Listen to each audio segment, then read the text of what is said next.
بسم اللہ الرحمن الرحیم۔ شروع اللہ کا نام لے کر جو بڑا مہربان نہایت رحم والا ہے۔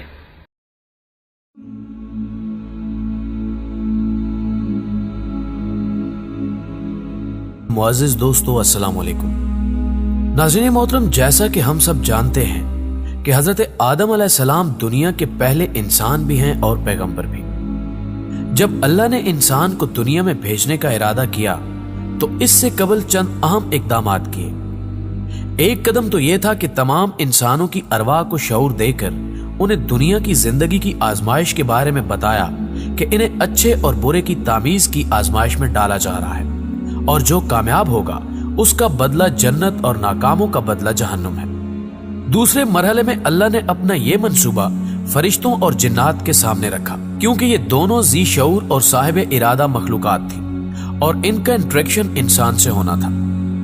جب اللہ نے فرشتوں اور جنات کے سامنے یہ منصوبہ رکھا کہ ایک ذی شعور صاحب اختیار ہستی کو دنیا میں بھیجا جانے والا ہے، تو فرشتوں کو صاف نظر آ گیا کہ انسان اپنے اختیارات کا غلط استعمال کرے گا، جس کے نتیجے میں خون خرابہ بھی ہوگا۔ حضرت آدم علیہ السلام اللہ سبحانہ و تعالیٰ کے برگزیدہ پیغمبر اور تمام انسانوں کے باپ ہیں۔ حضرت آدم علیہ السلام کی تخلیق اللہ سبحانہ و تعالیٰ نے خود دست شفقت سے فرمائی۔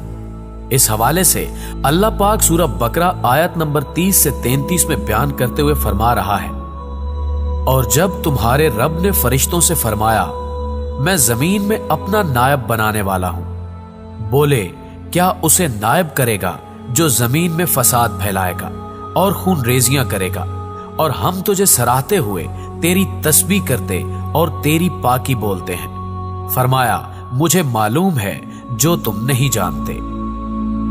ناظرین گرامی، خدائے بزرگوں برتر نے حضرت آدم علیہ السلام کو تمام اشیاء کے نام سکھائے اور پھر تمام فرشتوں کو جمع کر کے فرمایا سچے ہو تو ان کے نام بتاؤ۔ تو فرشتے بولے اے اللہ تو پاک ہے، ہمیں کچھ علم نہیں، جتنا تو نے ہمیں سکھایا اتنا ہی جانتے ہیں، بے شک تو ہی علم و حکمت والا ہے۔ اس کے بعد رب کریم نے حضرت آدم علیہ السلام سے فرمایا اے آدم انہیں سب اشیاء کے نام بتا۔ پھر جب حضرت آدم علیہ السلام نے ان سب کے نام بتا دیے تو پاک پروردگار نے فرمایا میں نہ کہتا تھا، میں جانتا ہوں آسمانوں اور زمین کی سب چھپی چیزیں، اور میں جانتا ہوں جو کچھ تم ظاہر کرتے اور جو کچھ تم چھپاتے ہو۔ تخلیق آدم علیہ السلام کے بعد جب رب تعالیٰ نے تمام فرشتوں کو حکم دیا کہ آدم کو سجدہ کرو تو تمام فرشتے سجدے میں گر پڑے سوائے ابلیس کے۔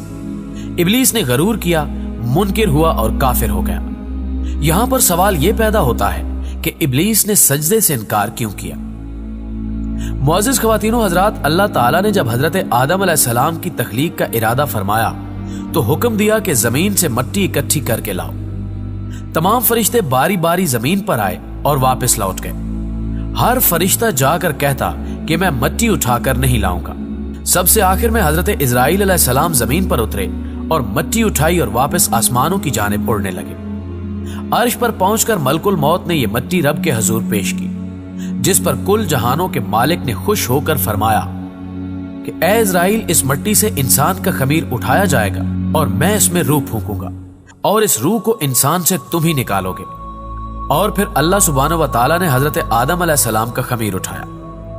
کچھ روایات میں آتا ہے کہ جمعے کے دن حضرت آدم علیہ السلام کو انسانی شکل دی گئی اور اللہ تعالیٰ نے حضرت آدم علیہ السلام کو اپنے ہاتھوں سے شکل و صورت دی۔ گارے اور لیس دار مٹی سے حضرت آدم علیہ السلام کا بت بنایا گیا۔ علماء یہ بھی لکھتے ہیں کہ حضرت آدم علیہ السلام کو 40 دن یا 40 سال تک اسی حالت میں رکھا گیا۔ فرشتے اس بت کے پاس سے گزرتے اور دیکھ کے ڈرتے۔ گزرتے وقت اس میں سے ٹھیکرے کی طرح کھنکھناتی ہوئی آواز آتی، لیکن ابلیس اس بت سے زیادہ خوفزدہ نہ تھا۔ معزز دوستو، ابلیس نے فرشتوں سے کہا کہ اس سے ڈرنے کی کوئی ضرورت نہیں، اللہ صمد ہے اور یہ کھوکھلا ہے، اگر مجھے اس پر قابو دیا گیا تو میں اسے ضرور تباہ کر دوں گا۔ ابلیس جس میں آدم کے قریب سے گزرتے ہوئے اس کو زور سے ٹھوکر لگاتا اور غرور کرتا۔ جب وہ وقت آیا تو اللہ تعالیٰ نے حضرت آدم علیہ السلام کے جسم میں روح ڈالنے کا ارادہ فرمایا تو فرشتوں سے ارشاد فرمایا جب میں اس میں روح ڈال دوں تو اسے سجدہ کرنا۔ जब रूह डाल दी गई तो वो सर की तरफ से दाखिल हुई, तभी हजरत आदम अलैहिस्सलाम को छींक आ गई। फरिश्तों ने हजरत आदम अलैहिस्सलाम से कहा कि कहिए अल्हम्दुलिल्लाह, यानी सब तारीफें अल्लाह के लिए हैं। हजरत आदम अलैहिस्सलाम ने कहा अल्हम्दुलिल्लाह, तो अल्लाह पाक ने फरमाया रहबुक रब्बिक। इसका मफहूम कुछ यूं है कि तेरे रब ने तुझ पर रहमत फरमाई। जब रूह आंखों में दाखिल हुई तो हजरत आदम अलैहिस्सलाम को जन्नत के फल नजर आए। जब रूह पेट में दाखिल हुई तो हजरत आदम अलैहिस्सलाम को खाने की ख्वाहिश पैदा हुई, तो हजरत आदम अलैहिस्सलाम जन्नत के फलों की जानिब लपके और लड़खड़ा कर गिर पड़े, क्योंकि अभी रूह टांगों में दाखिल नहीं हुई थी। इसी वजह से रब्बे ताला ने फरमाया इंसान बहुत जल्दबाज है। नाज़रीन गिरामी, फरिश्ते हजरत आदम अलैहिस्सलाम की तख्लीक के बारे में मजीद मालूमात और हिकमत जानने के ख्वाहिशमंद थे। इसीलिए उन्होंने अल्लाह ताला से अर्ज की, क्या तू ऐसे शख्स को नायब बनाना चाहता है जो खराबियां करे और किश्तो खून करता फिरे? लेकिन यहां ये बात वाज़े करते चलें कि इस सवाल का मकसद ना तो अल्लाह ताला पर एतराज करना था, ना ही बनी आदम के मकाम और मर्तबे का इनकार मकसूद था, और ना ही उन्हें इंसानों से हसद था। जैसे कि बहुत से लोगों को गलतफहमी होती है, इसकी हिकमत मालूम करना और मजीद मालूमात हासिल करना था। इस हवाले से कतादा रहमतुल्लाह अलैह ने फरमाया, फरिश्तों को मालूम था कि यह सूरत हाल पेश आने वाली है, क्योंकि उन्होंने हजरत आदम अलैहिस्सलाम से पहले जमीन में आबाद मखलूकात यानी जिन्नात के हालात देखे थे। हजरत अब्दुल्ला बिन अब्बास रहमतुल्लाह ने फरमाया, जिन्नात हजरत आदम अलैहिस्सलाम से तकरीबन 2000 साल कबल जमीन पर आबाद हुए थे। उन्होंने कत्लो गारत की तो अल्लाह ताला ने फरिश्तों का लश्कर भेज दिया, जिन्होंने इन फसादी जिन्नों को समंदर के दूर दराज जजीरों की तरफ धकेल दिया।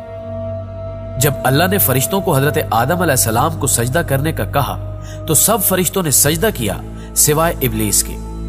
इब्लीस ने सजदा करने से इनकार कर दिया तो अल्लाह ताला ने उसे अपने दरबार से निकाल दिया और धुतकार दिया और उस पर लानत डालकर शैतान मरदूद बनाकर जमीन पर उतार दिया। हजरत अबू मूसा अशरी से रिवायत है कि हजूर सल्लल्लाहु अलैहि वसल्लम ने फरमाया कि अल्लाह ताला ने हजरत आदम अलैहिस्सलाम को जमीन की जमा की हुई मुट्ठी भर खाक से पैदा किया।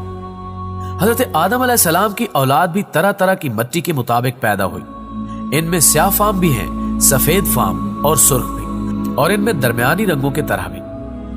नाज़रीन गिरामी, यहां हम इस मजमून की निशानदही करना भी जरूरी समझते हैं कि तख्लीक इंसानियत का मकसद क्या है। इंसान की तख्लीक का मकसद खालिक़े कायनात ने अपनी इबादत बयान किया है।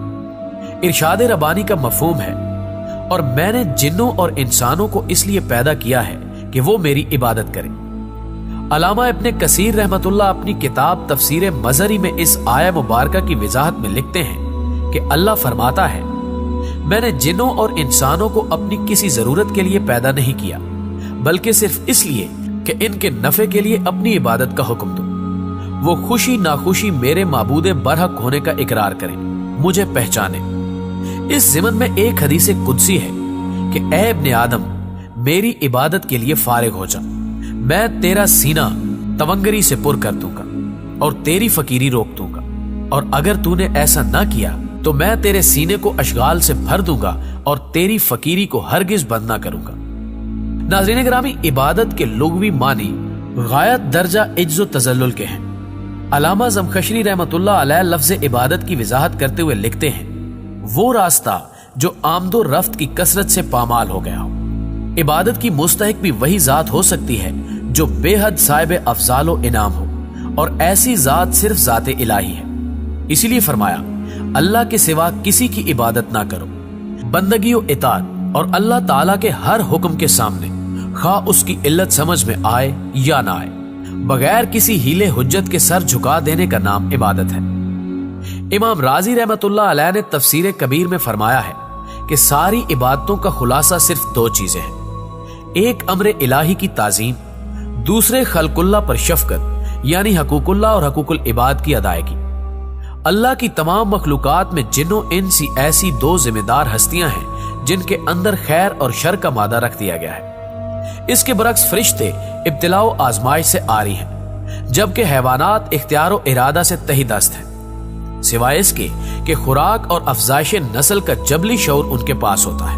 पूरी तरह शऊरी इदराक और इस्तादात इल्म की सलाहियतों का फहमो शऊर जिन्हों इंसी को देकर दुनिया में भेजा गया है। समात व बिसारत और इख्तियार व इरादे की आजादी मुहैया करके इन दोनों मखलूकात को अपने खालिक व मालिक के रूबरू अपने अफकार और अफाल के लिए मुकल्लिफ बनाया गया है। चुनाचे अपनी जात की तकमील और अल्लाह का मतलूब इंसान बनने के लिए लाजमी है कि वो इस दुनिया के हर शोबा जिंदगी में इबादत की राह इख्तियार करें। कहीं भी इनके पाए इस्तकलाल में लर्जिश ना आए और अब्दो माबूद के ताल्लुक में रखना अंदाजी ना हो। मकाम अब्दियत इंसान को अपने किरदार की बुलंदी और रूहानी सकून का मौका फराहम करती है, और अब्दियत की रूह जितनी मजमल होती जाएगी इसकी तकमीले जात तशने काम रहेगी। नाज़रीन गिरामी, वीडियो की तवालत की वजह से आज इस मौजू को समेटते हुए यही इख्तिताम करते हैं। जल्द ही इस सिलसिले की एक और वीडियो आप दोस्तों की खिदमत में पेश की जाएगी। वीडियो पसंद आने की सूरत में इसे लाइक कीजिए और इस्लामिक वीडियोस तसलसल से देखने के लिए हमारे इस चैनल को सब्सक्राइब करते हुए साथ मौजूद घंटी के बटन को दबाना हरगिज मत भूलिएगा। आज की वीडियो में बस इतना ही। अगली वीडियो तक के लिए अल्लाह निगहबान।